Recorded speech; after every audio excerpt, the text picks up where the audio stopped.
Today was a sad day for Travis. He had just received word that his uncle Stan had died. His uncle's passing was not expected at this time, but he had been fighting cancer for the past months, so it was also not a shock to him or his family. At his age, Travis had already accepted the facts of birth and death. He was aware of all of the activities in between souls to learn to deal with while in this earthly realm. He was, of course, sad but more concerned about the rest of his family. It was hardest for his grandparents because Uncle Stan was their son and a brother to Travis' mother. But they would be able to deal with this sorrow, and Travis would do his best to stand by them and provide any support that he could. But this got Travis thinking about passing from this realm to another one, as most new incidents do because of that inquisitive nature of his. His curiosity always overcame his fears or having to be overly cautious about almost anything. This resulted in his need to request his spiritual professor to drop by and discuss these matters with him. He decided that he would take a walk in the park today and concentrate on calling Tiber to see if he could arrange for a lesson on the subject of eventually passing from this realm to another realm. But first, he would take a shower and get dressed so he could be ready for the day. He walked into his shower, adjusted the water temperature to perfection, and began to direct a generous amount of fragrant liquid bath soap into his hands. As he rubbed the soap between his palms, he bent over and inhaled the beautiful scent and then noticed that a brilliant golden light began to emanate from his hands and start to fill the shower stall. At first, he smiled and then became alarmed as he began to figure out what was happening here and the shock set in. He immediately softly yelled into the shower, "Tiber! Oh no you don't! Don't you dare!" But it was too late as suddenly Tiber appeared before him with a bar of soap in his hands and naked as that often mentioned jaybird, and he stepped under the cascading shower and started to lather his body up into a heavy froth. He looked over at Travis, who was pressed against the shower stall wall as hard as he could, and said, "I wonder why they refer to jaybirds as being naked." He knew that thought had entered Travis's mind. Besides, you can see that I'm in pretty good shape for an older professor. Cripes Tiber! What are you doing? You know that we are supposed to have privacy from you guys on our side of the veil. Usually, my boy, but you may remember that you were calling for me to come by for a lesson, and here I am. Besides, we are both guys and have no interest in anything but talking here, so what's the harm? The harm is that it is a huge distraction. I can't have a lesson with you naked as a jaybird. Or an older professor here in this shower. There's not enough room for one thing, and just take my word that this is more of a distraction than I can handle. Okay, give me time to rinse off, and I'll figure out a solution for dealing with this ridiculous modesty of yours. Then Tiber stepped under the shower and rinsed off the copious amount of lather he had created and suddenly disappeared altogether. Travis looked around and didn't see Tiber anywhere. Then he heard a voice yelling from his bedroom. "Hurry up, Travis. I can't spend all day here while you are lollygagging about in the shower." Travis quickly rinsed off and grabbed a towel. He peeked out of the shower stall and saw Tiber wrapped in a sheet and sitting Buddha style on the bed. Travis walked into the bedroom with a shaking of his head, mostly but not completely dried off, and sat on a barrel chair to complete the task. "Is this better, my boy?" Much, but why the sheet? You could just as easily have put on clothes like a decent person. "Well, as you know, I am no longer a person, let alone a decent one, but I am a nice one, and I love how I am dressed right now.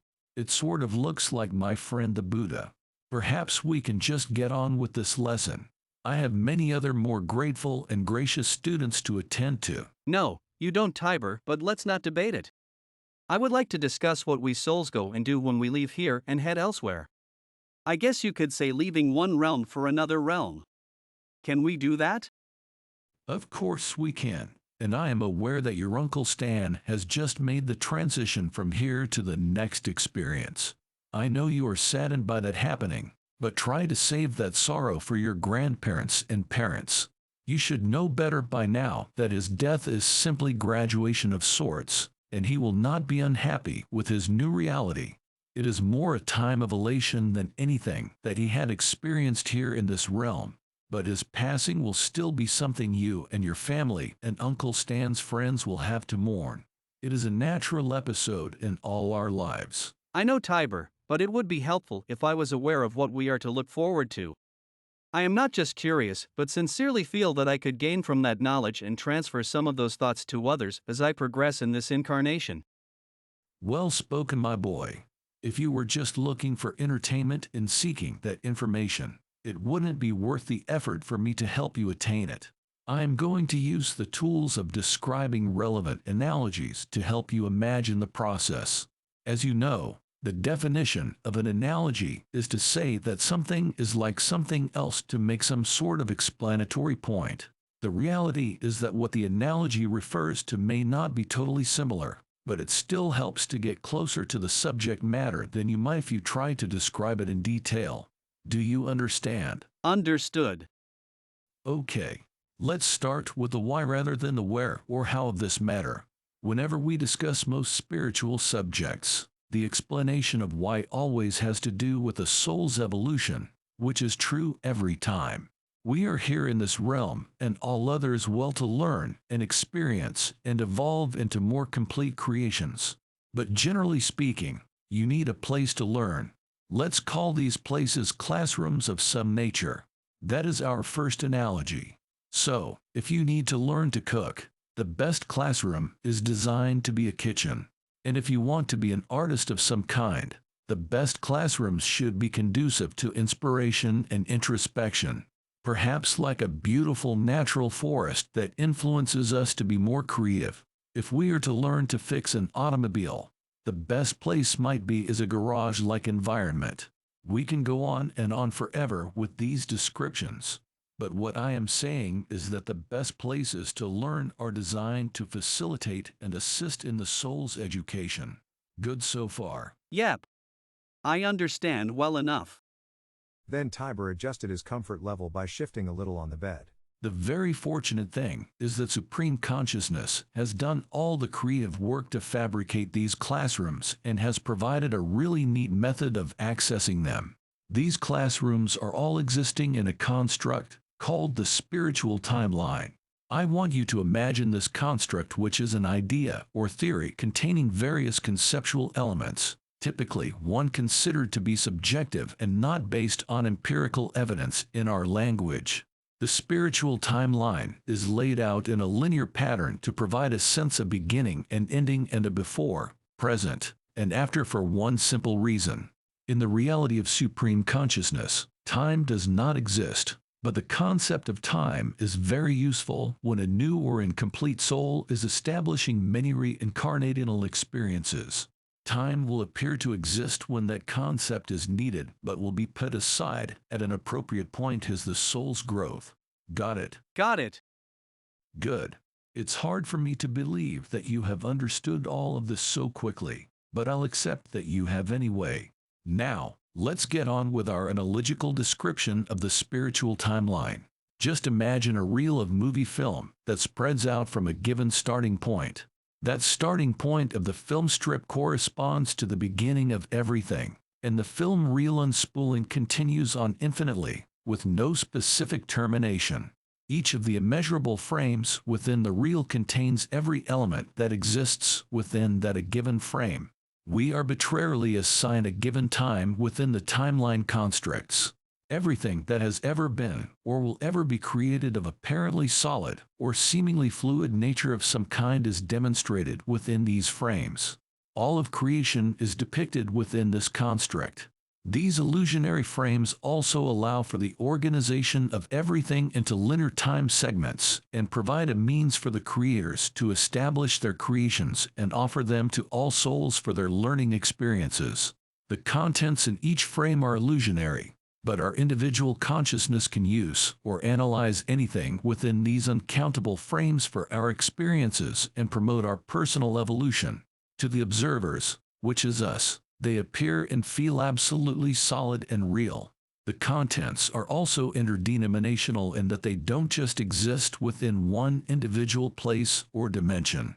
In other words, we can simply view whatever is taking place within that particular frame and or even join within and act out our individual incarnations or reincarnation dramas. It is a talent awarded to us as offspring, if you please, of Supreme Consciousness.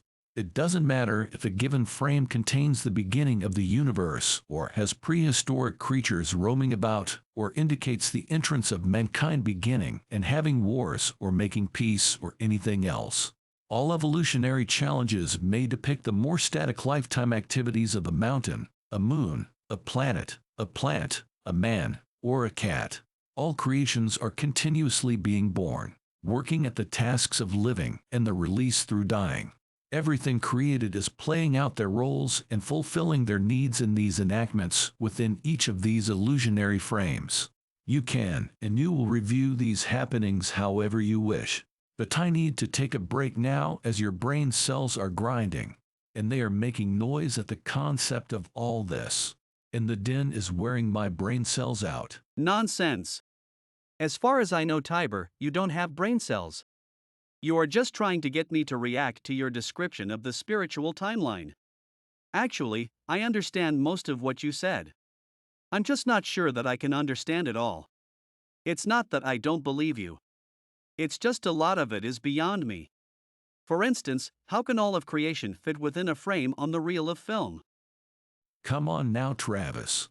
I already told you that the film reels and its frames are an analogy, and I needed to present them that way because there is no way you could absorb the actual structure of the spiritual timeline as it is created. For comparison, let's imagine that you have a very smart cat or dog, and you want them to understand what they mean to you.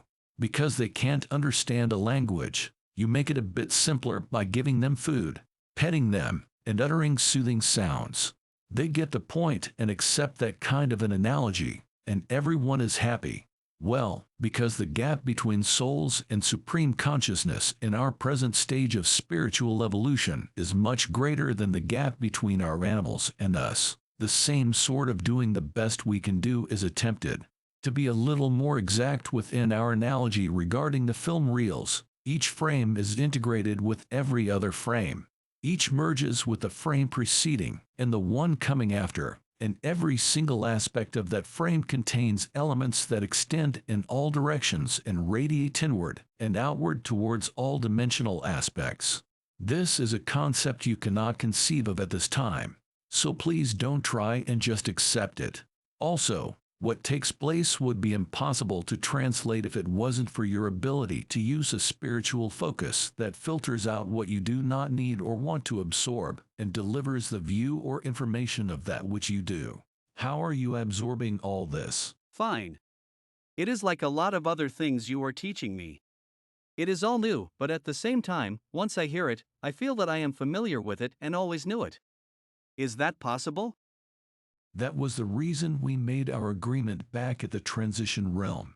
You wanted to be made aware of these subjects during this incarnation, and you had good reasons to do so. Now we can discuss the details another time, but more than knowledge, these lessons are wake-up calls for you. You have important things to accomplish during this life sequence, and you needed certain concepts to help you with doing them. Cool. That's why they sound so good to me? That and the fact that I am such a good professor, my boy. Of course. But I have another question. How do I access the spiritual timeline? And can I do it from this obstructed realm?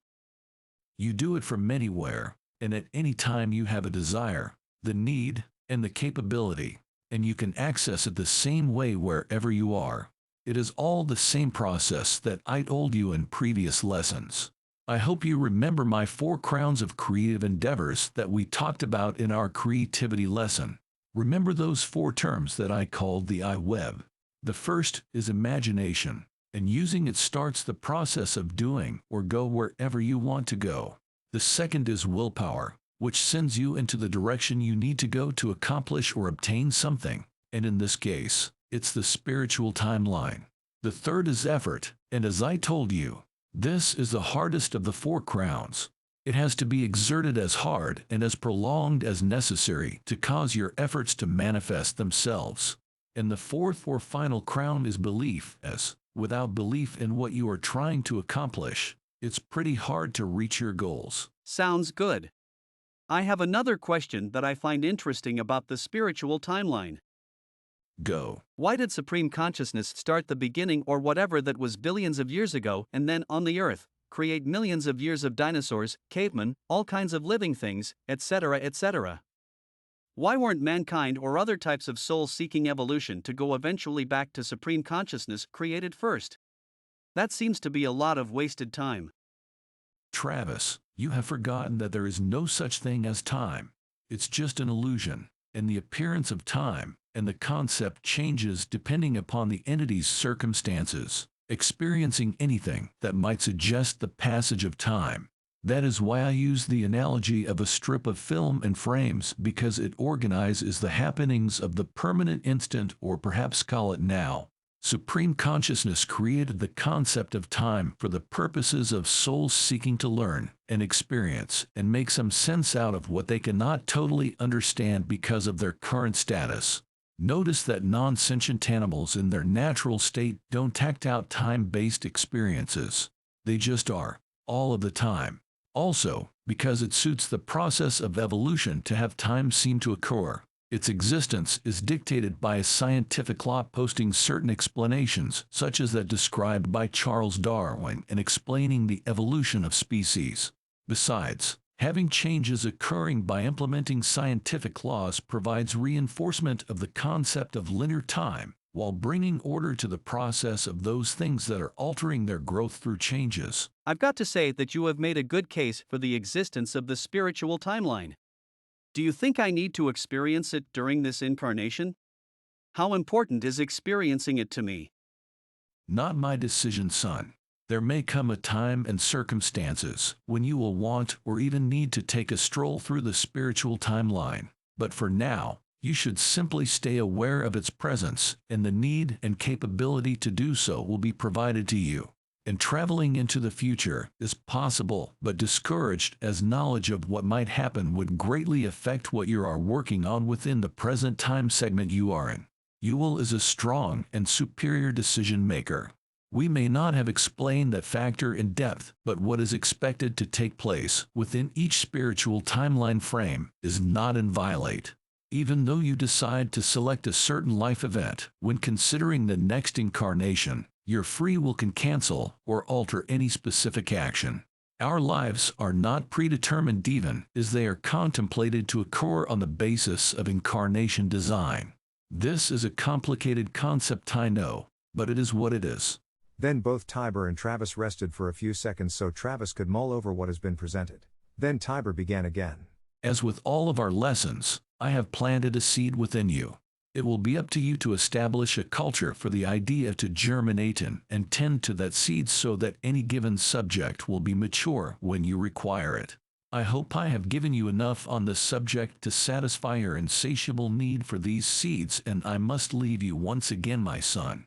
Remember that I love you. I love you too, but I'll forego the hug until you can dress in more than a sheet. Well, my boy, you are going to get a virtual hug in any case. Then Tiber transformed into a Buddha encased in a brilliant crystal sphere with a beautiful blue monarch butterfly sitting on its top, and sent Travis the most wonderful sensation of warm spiritual arms wrapping around his frame. He could swear that he also received a very light kiss on his cheek. And then the sphere was gone. I am sure you were as fascinated as I was by the description of the spiritual timeline that the professor gave Hurry. It boggles the mind that our Creator would design such a method to facilitate the learning experience for all souls. The fact that we can't understand it shouldn't surprise us, but have you heard another statement of fact that made better sense to you? It's up to you to answer that question for yourself. The professor will surely take Hurry on trips within the spiritual timeline. I am sure you will want to be there when he does. But for now, wander into episode number 10, where Tiber talks of being in a transition realm. That should also be interesting.